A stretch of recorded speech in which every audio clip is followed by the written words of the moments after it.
যুক্তরাষ্ট্রের বিপক্ষে টি-20 সিরিজ, তাই বিশ্বকাপ শুরু হওয়ার কিছুটা আগেভাগে দেশ ছেড়েছিল বাংলাদেশ। কিন্তু প্রাকৃতিক দুর্যোগে এখন ম্যাচ আয়োজন হবে কিনা সেটাই শঙ্কার মধ্যে পড়েছে।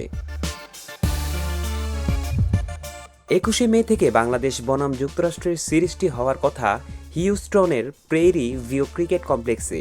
সেই ভেন্যুটি ঝড়ের কবলে পড়ে লণ্ডভণ্ড হয়ে গেছে। ফলে প্রথম ম্যাচ তো বটেই, 23শে মে দ্বিতীয় টি-20 এবং 25শে মে তৃতীয় ম্যাচ হবে কিনা তাও শঙ্কায় রয়েছে। ইএসপিএন ক্রিকইনফোর যুক্তরাষ্ট্রের প্রতিনিধি পিটার ডেলা পেনাও ম্যাচ আয়োজন হবে কিনা তা নিয়ে শঙ্কা প্রকাশ করেছেন।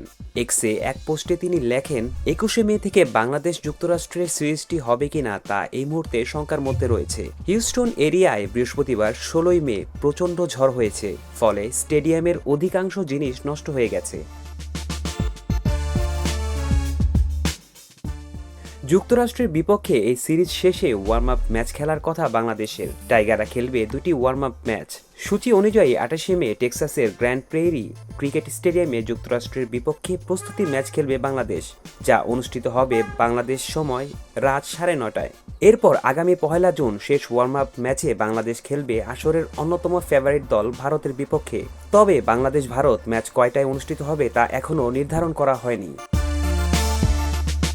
1 জুন পর্দা উঠবে টি-20 বিশ্বকাপের। বাংলাদেশের প্রথম ম্যাচ 7 জুন শ্রীলঙ্কার বিপক্ষে। ডি গ্রুপে টাইগারদের অন্য সঙ্গীরা হচ্ছে নেপাল, দক্ষিণ আফ্রিকা ও নেদারল্যান্ডস।